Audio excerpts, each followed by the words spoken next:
Bonjour à tous, je suis Thomas Hortensi. On se retrouve aujourd'hui pour parler d'une problématique bien connue, dont les débats refont souvent surface, l'euthanasie. Pour cela, je vais m'inspirer de l'essai When Doctors Kill, du recueil d'essais Ethics in the Real World, écrit par Peter Singer. Peter Singer entame son essai avec un argument relativement connu contre l'euthanasie. Celui qui laisse imaginer qu'en donnant le droit au docteur de tuer des patients, on ne pourrait plus limiter ce droit qu'aux patients qui le veulent vraiment. En gros, on perdrait totalement le contrôle sur ce droit. Il insiste ensuite sur le fait que ce droit est déjà en pratique dans certains pays, et que rien ne porte à croire que cet argument est donc valable. Il révèle que, récemment, des débats ont eu lieu suite à des décisions et des actions prises dans l'urgence à cause d'une catastrophe, où des médecins auraient intentionnellement donné l'ordre de tuer des patients en utilisant de la morphine. Alors bien sûr, c'était dans l'urgence, le but était d'évacuer un hôpital. Les médecins voulaient avant tout ne pas perdre de temps ni de ressources et ne voulaient pas que les patients laissés dans l'hôpital ne souffrent à cause du manque de morphine. De leur point de vue, ils les tuaient. Mais selon des médecins, la frontière est mince, voire imperceptible, entre quelque chose d'éthique et quelque chose d'illégal.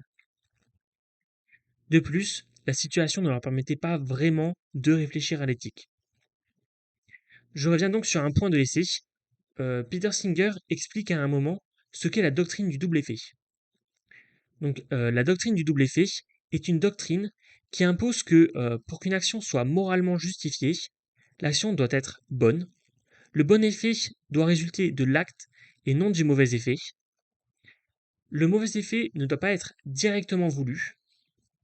Et enfin, le bon effet doit être plus fort que le mauvais effet. Donc, revenons à notre cas. Ici, la doctrine ne justifie pas l'acte des médecins. D'ailleurs, d'après Peter Singer, en incitant à raccourcir la vie des patients, sans leur consentement bien sûr, cela a ouvert la voie au meurtre intentionnel. Si on prend du recul sur cette histoire, quelle aurait été la bonne décision à prendre? Laisser vivre ces patients difficiles à transporter et déjà mal en point, quitte à utiliser beaucoup d'infirmières et à perdre plusieurs heures? Peut-être que du coup, ils n'auraient pas eu le temps de sauver tous les patients de l'hôpital.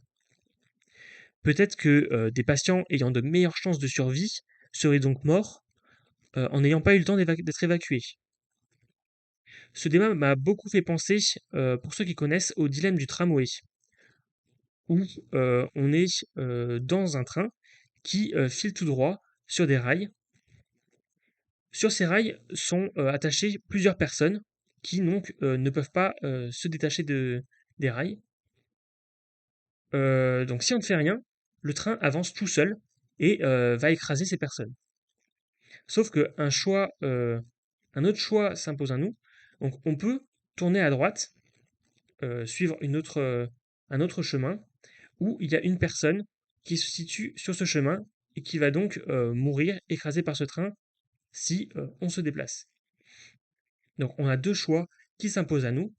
On peut soit rester sur les rails, ne rien faire, et donc on va écraser les 5 personnes, mais ce n'est pas notre volonté de base. En même temps, personne n'a envie de tuer des personnes. Ou alors, on peut prendre le chemin de droite, donc changer de direction, et on écrasera une personne, mais ce serait un peu un acte volontaire.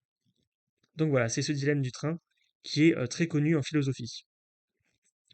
Pour moi ici, il n'y avait pas vraiment de bonne décision à prendre dans cette situation de l'hôpital. Mais il fallait en prendre une, et dans l'urgence. Et en suivant donc le principe de causalité, ces choses ont fini ainsi. Certaines personnes sont mortes, d'autres ont pu vivre.